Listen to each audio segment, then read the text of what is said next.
dari hasil dari praktik kerja lapangan di Perpustakaan Provinsi Sumatera Barat. Sebelum itu kami akan memperkenalkan diri kami masing-masing yang diawali oleh Saudara Fakri. Perkenalkan, nama saya Fir Fakri dengan NIM 2002653. Perkenalkan, nama saya Ali Oles Jerman dengan NIM 2002608.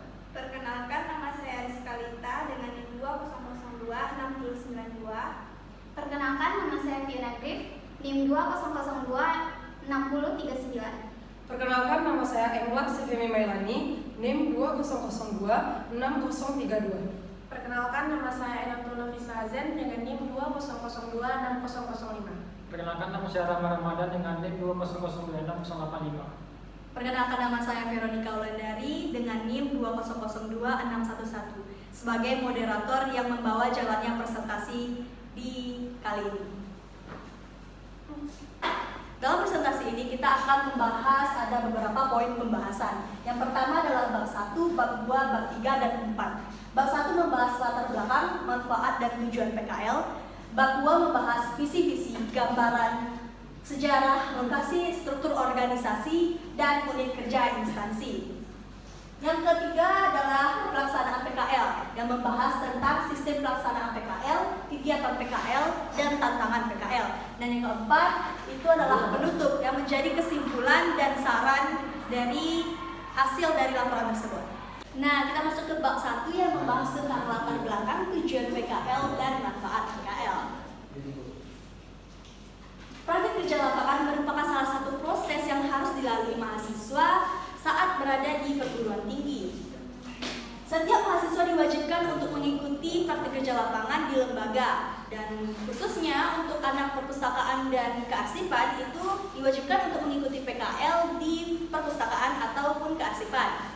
Nah, Dinas Kearsipan dan Perpustakaan Provinsi Sumatera Barat merupakan sebuah instansi perpustakaan yang ada di Kota Padang, dan ini menjadi salah satu lembaga yang bisa ditempati oleh para mahasiswa yang berjurusan perpustakaan.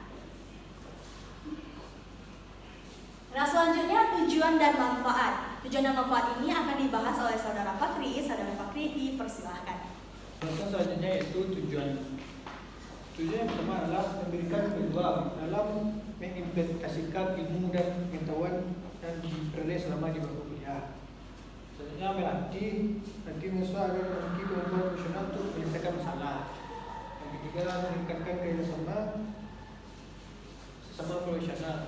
Yang keempat, mempersiapkan mahasiswa masuk ke dalam dunia kerja.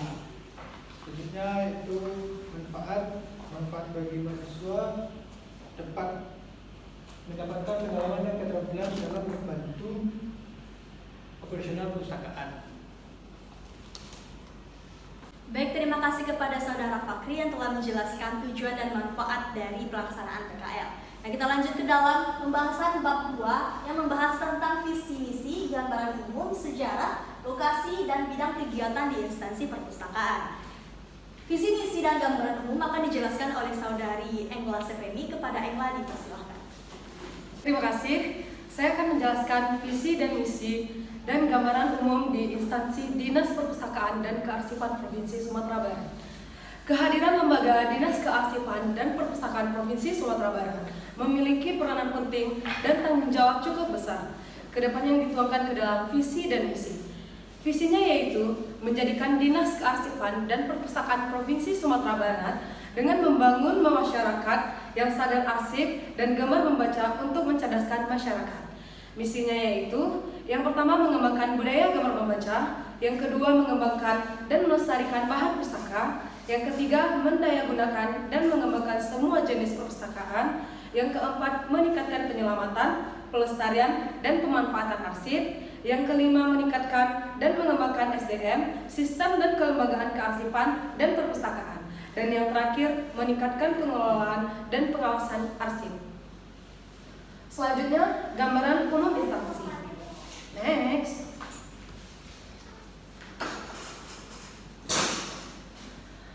Gedung perpustakaan ini terdiri dari 5 lantai. Perpustakaan ini terletak di lokasi yang strategis dan mudah dicari karena terletak di belakang Taman Melati dekat SMA Don Bosco. sehingga mudah ditemui oleh pengguna baik dari luar maupun pengguna dari lingkungan sekitar perpustakaan itu sendiri. Adapun tugas pokok dan fungsi dari Dinas Kearsipan dan Perpustakaan berdasarkan Peraturan Gubernur Sumatera Barat Nomor 26 Tahun 2017, yaitu melaksanaan penyusunan dan pelaksanaan kebijakan daerah bidang kearsipan dan perpustakaan. Adapun tugas pokok dan fungsi dari Dinas Kearsipan dan Perpustakaan berdasarkan Peraturan Gubernur Sumatera Barat Nomor 26 Tahun 2017, yang mana tugas pokoknya melaksanakan penyusunan dan pelaksanaan kebijakan daerah bidang kearsipan dan perpustakaan. Fungsinya yaitu penyelenggaraan perumusan kebijakan bidang kearsipan dan perpustakaan. Yang kedua, penyelenggaraan pelaksanaan kebijakan bidang kearsipan dan perpustakaan. Yang ketiga, penyelenggaraan evaluasi dan pelaporan di bidang kearsipan dan perpustakaan. Yang keempat, penyelenggaraan pelaksanaan administrasi Dinas Kearsipan dan Perpustakaan. Dan yang terakhir, penyelenggaraan fungsi lain dan tugas pembantu di bidang kearsipan dan perpustakaan yang diberikan oleh gubernur terkait tugas dan fungsinya. Terima kasih. Selanjutnya saya kembalikan kepada moderator. Terima kasih kepada Saudari Engla telah menjelaskan gambaran umum dan visi misi dari instansi perpustakaan. Nah, selanjutnya kita masuk ke dalam sejarah perpustakaan Provinsi Sumatera Barat. Sejarah ini akan dijelaskan oleh Saudari Rizka. Kepada Rizka dipersilahkan.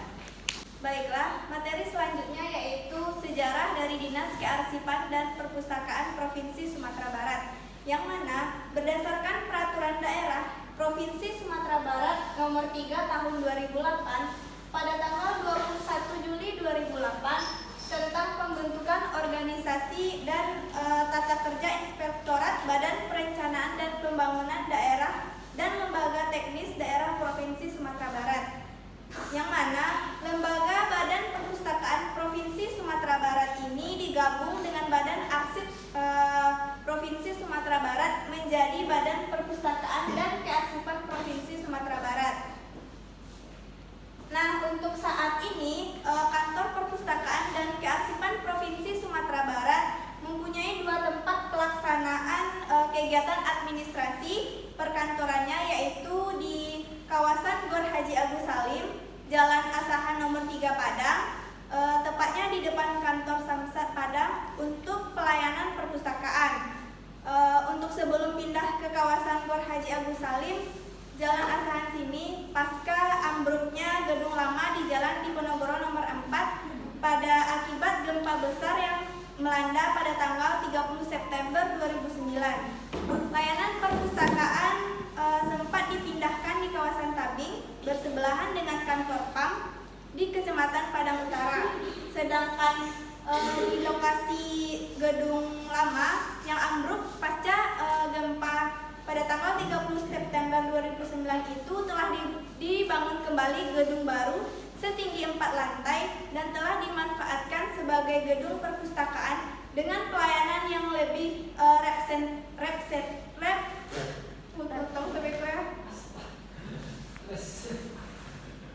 dimanfaatkan sebagai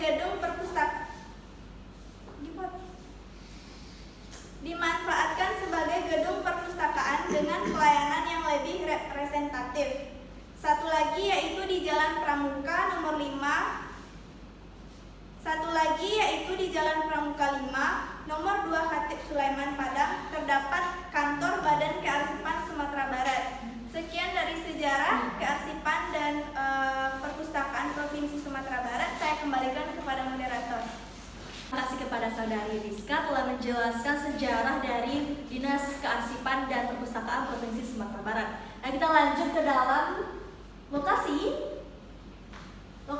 dan struktur organisasi dari Dinas Kearsipan dan Perpustakaan Provinsi Sumatera Barat yang akan dijelaskan oleh Saudara Alwi. Kepada Alwi dipersilakan.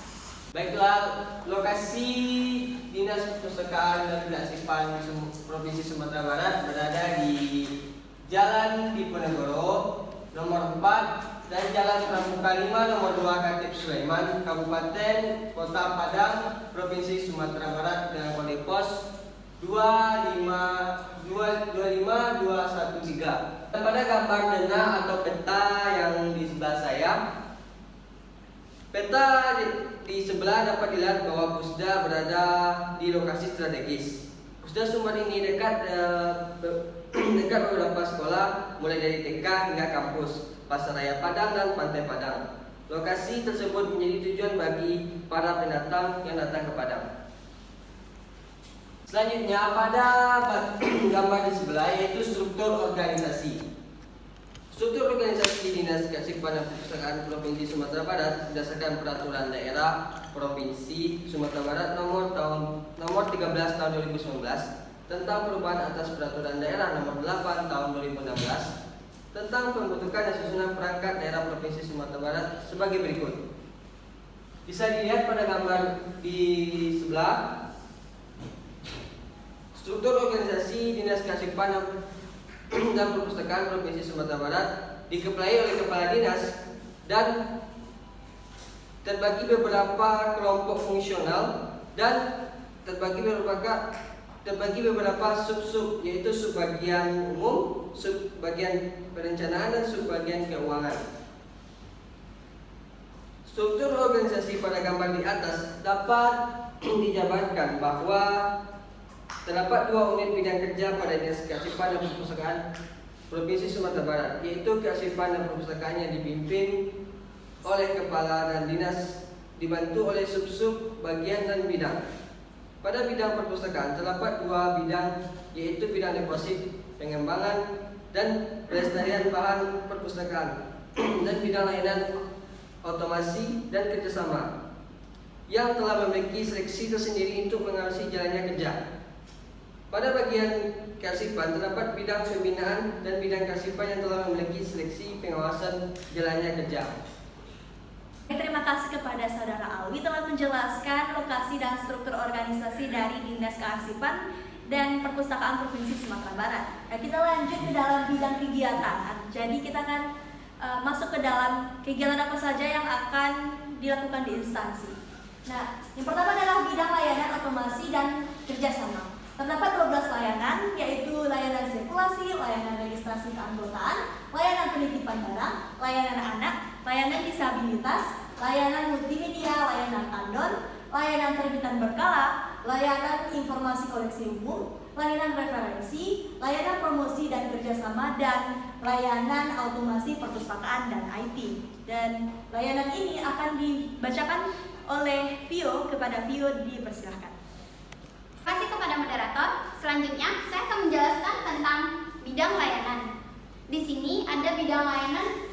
Pertama yaitu ada bidang layanan sirkulasi. Bidang layanan sirkulasi ini ada 2, yaitu layanan sirkulasi peminjaman dan juga layanan sirkulasi pengembalian. Pada gambar ditunjukkan bahwa adanya voucher peminjaman. Baiklah, pada gambar yang tertera yaitu gambar voucher dari layanan sirkulasi peminjaman dan juga layanan sirkulasi pengembalian. Voucher di atas merupakan alur kerja dari layanan peminjaman perpustakaan. Pada alur tersebut dijelaskan bahwa pemustaka bisa atau dapat meminjam buku di tempat, membaca buku di tempat atau meminjam membawanya pulang.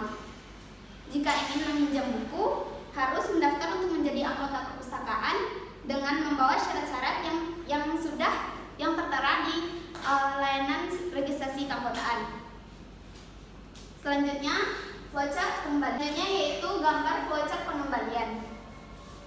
Buku yang telah dikembalikan sesuai dengan tanggal yang telah diberikan, petugas perpustakaan akan melakukan pemeriksaan fisik dan kesesuaian tanggal pengembalian. Jika terlambat, maka perpustakaan akan memberikan sanksi, yaitu berupa denda. Buku yang telah diterima akan di-selfing dan dikembalinya, yaitu ada gambar layanan registrasi keanggotaan. Layanan registrasi keanggotaan ini adalah sebuah tempat khusus yang digunakan untuk melayani pemustaka dalam mendaftarkan diri sebagai anggota perpustakaan. Mulai dari mengisi formulir, mengisi data online, melengkapi persyaratan sampai dengan pembuatan kartu anggota dan kantong biru peminjaman buku. Gambar selanjutnya yaitu tempat penitipan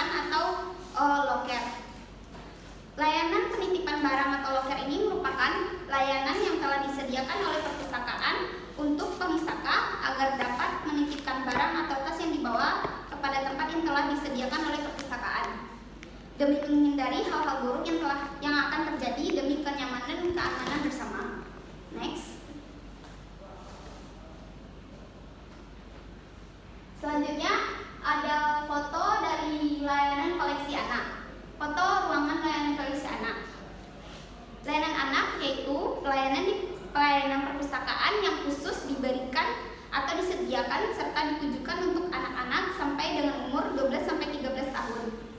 Agar dapat mengenal perpustakaan sedini mungkin, pelayanan yang diberikan oleh perpustakaan bervariasi, mulai dari koleksi yang disediakan, mendongeng, membimbing anak agar dapat berperilaku baik, membaca, mendidik, belajar secara mandiri sampai dengan membaca bersama.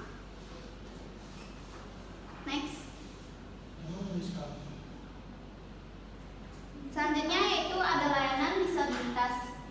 Layanan disabilitas ini itu merupakan pelayanan disediakan oleh perpustakaan untuk penyandang disabilitas. Selanjutnya yaitu ada layanan multimedia. Layanan multimedia ini adalah pelayanan yang diberikan oleh perpustakaan secara langsung bersentuhan dengan teknologi informasi atau IT yang dimana koleksinya berbentuk non-buku seperti audio visual, CD, VCD, video kaset, video film, mikrofilm dan lainnya. Baiklah, saya kembalikan kepada moderator. Baik, lanjutan dari bidang layanan akan dijelaskan oleh Saudari Visa. Kepada Visa dipersilakan. Akan melanjutkan yang selanjutnya dijelaskan Fiona. Itu layanan tandon. Layanan tandon adalah pelayanan yang menyediakan koleksi cadangan pada tiap-tiap bahan pustaka yang ada di dalam koleksi perpustakaan, khususnya bahan pustaka yang memiliki tingkat peminjamannya yang tinggi, untuk kemudian disimpan dalam ruangan yang berbeda yang telah disediakan, serta bersifat tertutup atau hanya bisa dibaca dalam ruangan saja, yang disediakan serta dipinjamkan karena sifatnya adalah untuk cadangan. Selanjutnya yaitu layanan terbit berkala. Layanan terbit berkala ini merupakan pelayanan yang telah disediakan oleh perpustakaan untuk koleksi-koleksi terbitan berkala seperti majalah, tabloid, surat kabar, dan lainnya. Selanjutnya yaitu layanan informasi koleksi umum. Layanan ini merupakan layanan koleksi yang disediakan untuk khalayak umum atau remaja. Dalam hal ini tidak termasuk koleksi anak ataupun semua kelas. Selanjutnya yaitu layanan promosi dan kerjasama. Promosi perpustakaan merupakan kegiatan untuk memperkenalkan perpustakaan dalam hal fasilitas, koleksi, jenis layanan, dan manfaat yang diperoleh oleh masing-masing pengguna perpustakaan. Selanjutnya yaitu layanan referensi. Layanan referensi adalah salah satu kegiatan yang dilakukan di perpustakaan yang khusus melayani atau menyajikan koleksi referensi kepada pengunjung perpustakaan. Layanan ini merupakan salah satu layanan yang disediakan bagi pengguna untuk mencari informasi yang dibutuhkannya. Selanjutnya yang terakhir yaitu layanan automasi perpustakaan. Yaitu layanan automasi adalah penerapan mesin komputer untuk semua kegiatan perpustakaan mulai dari pengadaan, pengolahan, hingga pelayanan sirkulasi guna untuk mempermudah pekerjaan dari pustakawan. Baik, kembali kepada moderator. Terima kasih kepada Saudari Visa. Maka selanjutnya adalah bidang deposit, pengembangan dan pelestarian bahan pustaka yang akan dijelaskan oleh Saudara Rahmat. Kepada Rahmat dipersilakan. Baiklah, saya akan menjelaskan bidang kegiatan di pengolahan bahan pustaka. Dalam pengolahan bahan pustaka merupakan kegiatan wajib perpustakaan di mana bahan pustaka yang akan masuk akan diolah terlebih dahulu supaya mengakses informasi terkait administrasi oleh pustaka. Dalam kegiatan pengolahan pustaka ada beberapa kegiatan langkah yang harus dilakukan. Pertama itu inventaris buku, yaitu suatu kegiatan pencatatan setiap bahan pustaka yang diterima oleh perpustakaan ke dalam buku induk atau buku inventaris perpustakaan, menyangkut semua data bibliografi yang sesuai dengan kebutuhan pelapor dan database sebagai tanda bukti buku. Dalam inventaris buku ada beberapa kegiatan, yaitu pertama pemeriksaan dan pengembangan bahan pustaka, kedua itu pengecapan, ketiga pencatatan. Kegiatan kedua itu klasifikasi. Klasifikasi adalah pembagian atau kategori dalam satu sistem yang membagi semua menjadi kelompok atau jenis. Koleksi yang ada di perpustakaan Pusda menggunakan kode klasifikasi DDC atau Dewey Decimal Catalog yang digunakan sebagai nama panggil yang terletak di punggung buku. Selanjutnya itu input data. Dalam menginput data di koleksi bahan pustaka yang menggunakan aplikasi jenis slide. Dalam aplikasi ini ada beberapa data yang diinput dalam aplikasi ini tersebut. Yang pertama itu kategorisasi koleksi seperti judul, penulis, penerbit, tahun atau ISBN dan lain-lainnya. Kedua itu scan cover atau sampul. Ketiga itu barcoding. Keempat itu tes barcoding. Selanjutnya itu pelabelan dan penyambulan. Dalam pelabelan ini digunakan sebagai kode yang dibuat untuk menginput data dan kode klasifikasi. Dalam pelabelan juga seperti label buku, kantong peminjaman dan kantong pengembalian. Selanjutnya itu buku yang selesai dilabel akan diberi sampul untuk menjaga buku agar tetap dalam kondisi baik, untuk mencegah kerusakan dan agar tetap rapi dan bersih. Penyampulan dapat digunakan menggunakan plastik binding atau isolasi binding. Selanjutnya itu kegiatan shelving. Shelving yaitu kegiatan penempatan dan penyusun kembali bahan pustaka pada rak berdasarkan nama panggil, buku, abjad, judul dan lain sejenisnya. Termasuk dalam kegiatan ini kegiatan kesulitan koleksi shelving salah satu kegiatan teknis dalam perpustaka yang menggunakan untuk mengumpulkan perpustakaan dan koleksi yang ada di perpustakaan. Next, yaitu selanjutnya itu tujuan pengolahan koleksi. Berdasarkan pengertian pengolahan pustaka yang telah dibahas di atas, terdapat tujuan mengapa bahan pustaka tersebut perlu diolah agar semua koleksi dapat ditemukan atau ditelusur dan dipergunakan dengan mudah oleh pemakai dan pengolahnya. Baiklah, itu saja saya jelaskan, saya kembalikan pada moderator. Baik, terima kasih kepada Rahmat. Selanjutnya adalah pelestarian bahan pustaka. Pelestarian bahan pustaka akan dijelaskan oleh saudari Engla. Kepada Engla dipersilakan. Terima kasih. Selanjutnya saya akan menjelaskan pelestarian bahan pustaka. Pelestarian bahan pustaka adalah memelihara dan memperbaiki bahan pustaka dengan sistem tertentu seperti fumigasi, laminasi penjilitan, pembuatan mikrofilm atau microfiche. Semua bahan pustaka tercetak seperti buku, majalah, pamflet, laporan peta, microfiche, hasil olahan dan elektronik, film, foto, dan alat pendengar. Pelestarian adalah menjadikan atau membiarkan tetap tak berubah. Pelestarian bahan pustaka berarti melindungi bahan pustaka dari kemusnahan dan kerusakan. Selanjutnya, kegiatan pemeliharaan bahan pustaka dapat berupa pembagian media, penjilitan atau perbaikan, pengasapan, laminasi, penyiangan, pengaturan kondisi ruangan, dan teknik pengembalian atau penjajaran bahan pustaka pada rak untuk menghindari kerusakan dan mengatasi kesulitan ruangan penyimpangan. Terima kasih, saya kembalikan kepada moderator. Kita lanjut ke dalam bab 3 yang membahas tentang sistem PKL, pelaksanaan PKL, dan tantangan PKL. Sistem PKL, praktik kerja lapangan, ini merupakan program yang dinyatakan sebagai mata kuliah, terutama untuk program studi informasi perpustakaan dan kearsipan. Mata kuliah ini dilakukan pada saat semester 6 dengan masing-masing 2 SKS. 2 SKS perpustakaan dan 2 SKS untuk bidang kearsipan. Praktik kerja lapangan ini dimulai pada tanggal 9 Januari sampai 9 Februari 2023 yang terhitung selama 5 minggu, tepatnya di Dinas Kearsipan dan Perpustakaan Provinsi Sumatera Barat. Nah, Perpustakaan Provinsi Sumatera Barat ini telah menggunakan basis sistem yang digunakan, yaitu adalah aplikasi InListLine untuk mengelola semua data-data yang ada di perpustakaan.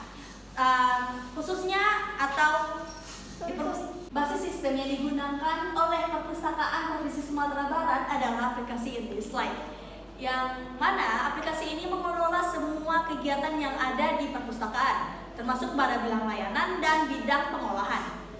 Next. Nah, kita masuk ke dalam kegiatan-kegiatan mahasiswa atau mahasiswa PKL yang dilakukan di instansi. Yang pertama adalah registrasi keanggotaan yang dibacakan oleh saudari Nafisa. Kepada Nafisa dipersilahkan. Terima kasih kepada moderator. Baiklah, di sini saya akan menjelaskan tentang registrasi keanggotaan. yaitu di layanan ini dilakukan kegiatan pembuatan kartu anggota elektronik yang berguna untuk pemustaka ingin meminjam koleksi yang ada di perpustakaan. Untuk pembuatan kartu anggota tersebut tidak dipungut biaya apapun. Syaratnya yaitu yang pertama, menyerahkan fotokopi KTP atau KTM kepada petugas di ruang registrasi keanggotaan. Yang kedua, mengisi formulir pendaftaran yang diberikan oleh petugas, biasanya disebut dengan kertas kuning. Yang ketiga, setelah mengisi kertas kuning, pemustaka akan diarahkan ke pendaftaran elektronik yang ada di lobi perpustakaan.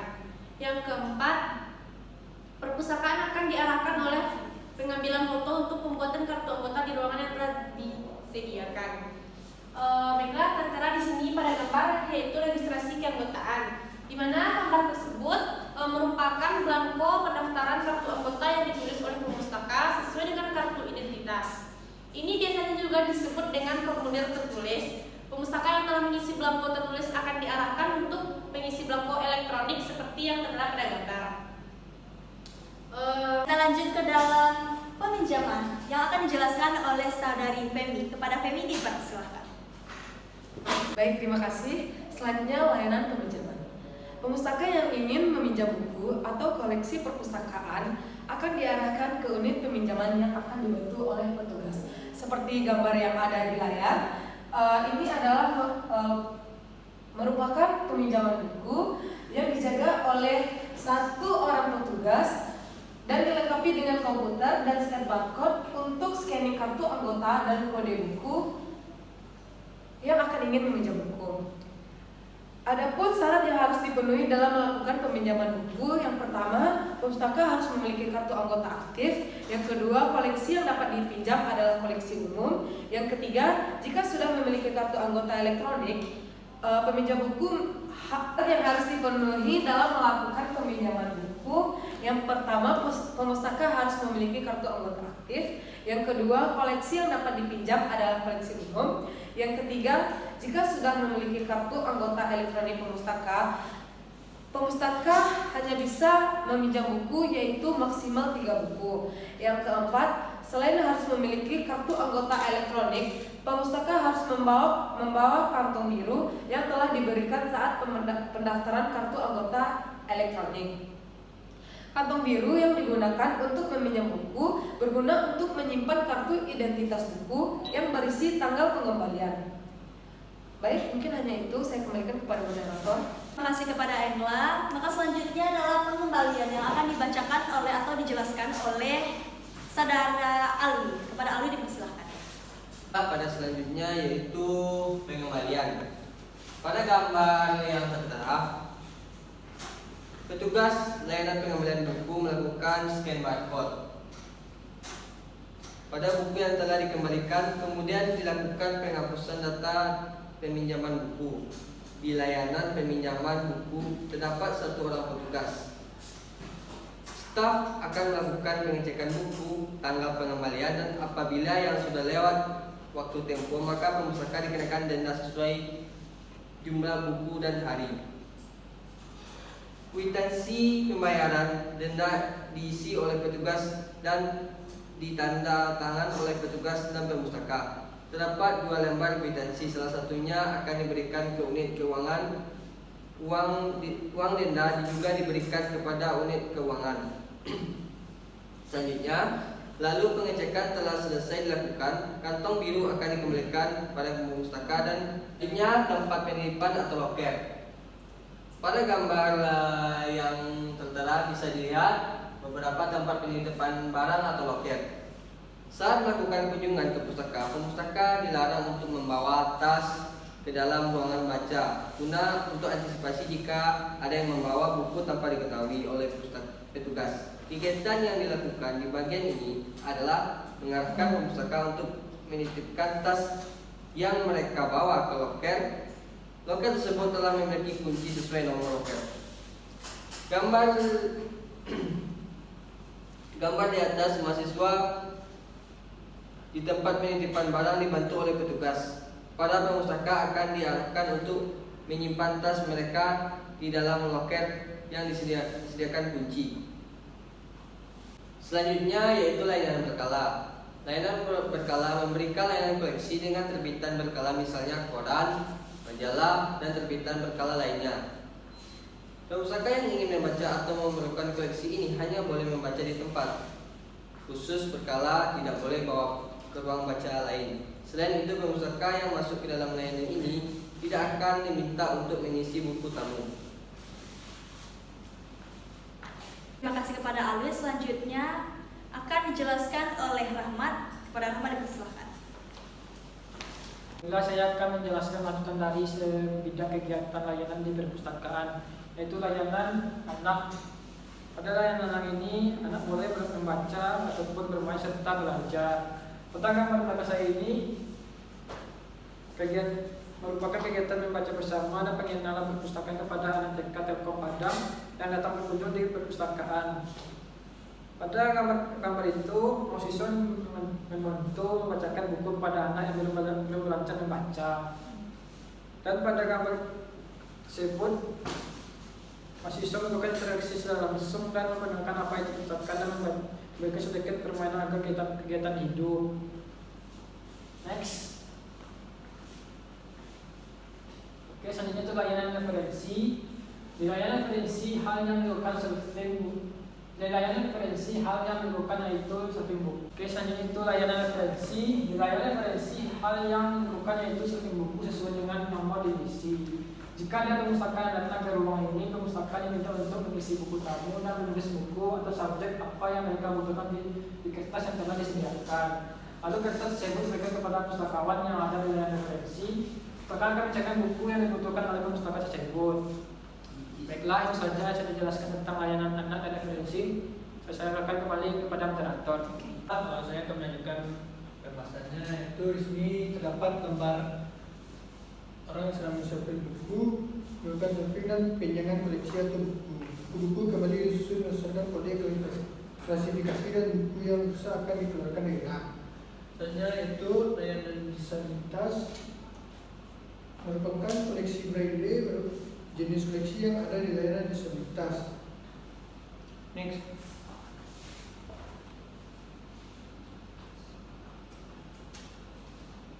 Selanjutnya itu layanan multimedia. Ruangan otomasi terdapat beberapa orang petugas yang bekerja di unit ini. Unit ini memiliki unit yang juga berada di ruangan yang sama. Dapat dilihat ruangan ini cukup luas dan nyaman. Selanjutnya selanjutnya itu layanan multimedia. Layanan ini berada di lantai 1, dijaga oleh 1 orang petugas. Dapat dilihat layanan ini terdapat beberapa komputer yang dapat digunakan oleh para pustaka. Selanjutnya itu layanan promosi dan kerjasama. Para pustaka akan menyusun strategi promosi dan kerjasama. Beberapa kegiatan akan dilakukan adalah mengusul dan kerjasama dengan penerbit, kegiatan bazar dan lain-lain. Demikian saya kemudian. Baik, selanjutnya adalah pengolahan bahan pustaka. Pengolahan bahan pustaka akan dijelaskan oleh Rizka. Kepada Rizka dipersilakan.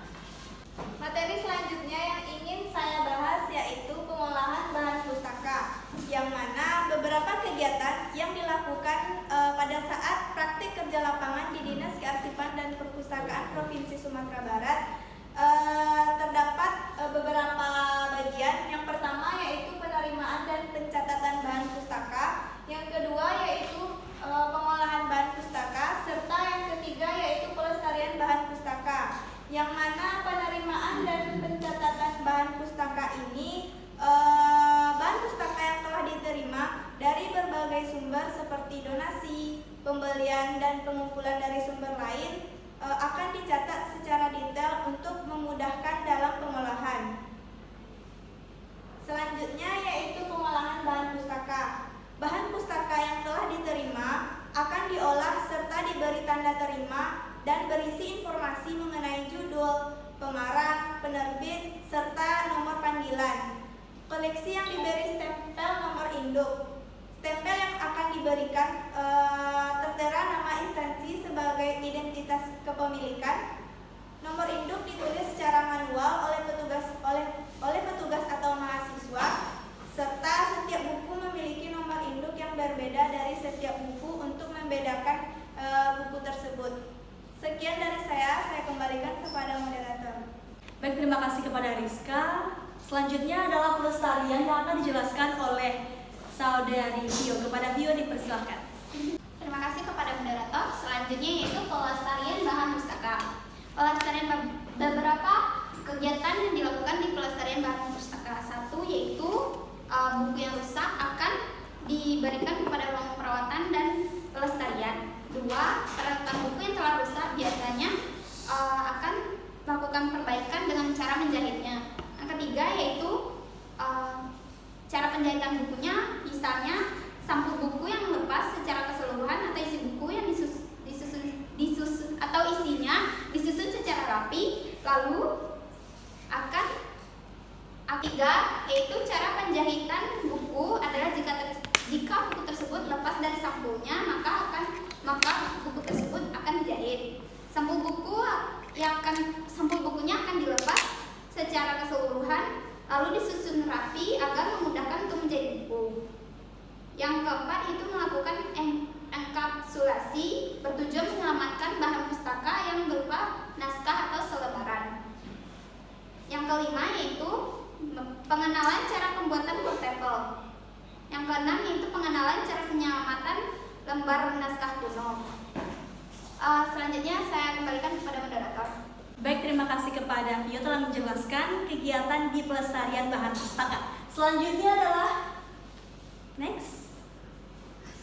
adalah tantangan yang dihadapi selama kegiatan praktik kerja lapangan di perpustakaan Provinsi Sumatera Barat yang akan dijelaskan oleh Fakri dan Engla. Kepada Fakri dipersilahkan. Saya akan menjelaskan 4 tantangan selama program kerja lapangan. Yang pertama adalah keterbatasan dana dalam pengembangan koleksi perpustakaan. Yang kedua, kurangnya tenaga kerja terampil. Yang ketiga, kurangnya ruang dan fasilitas yang memadai. Yang keempat, kurangnya kualitas buku dan dokumentasi. Yang kelima, katalogisasi. Yang keenam adalah pelayanan pelanggan. Baiklah, sekian saya kembalikan kepada moderator. Baik, kita masuk ke dalam bab 4 yang akan menjelaskan tentang kesimpulan dan saran dari hasil presentasi ini. Yang dimana kita ketahui bahwa Perpustakaan Provinsi Sumatera Barat adalah perpustakaan yang ada atau perpustakaan daerah milik Sumatera Barat yang terletak di Jalan Diponegoro di dekat SMA Don Bosco, dan lokasinya cukup sangat strategis karena di dekat Pantai Padang dan cukup mudah untuk dijangkau para pengunjung. Selama melakukan kegiatan PKL ini, kami ditempatkan di beberapa unit seperti unit layanan dan unit pengolahan. Nah, cukup sekian hasil presentasi kelompok kami. Kurang dan salahnya kami minta maaf. Wabillahi taufiq wal hidayah. Assalamualaikum warahmatullahi wabarakatuh.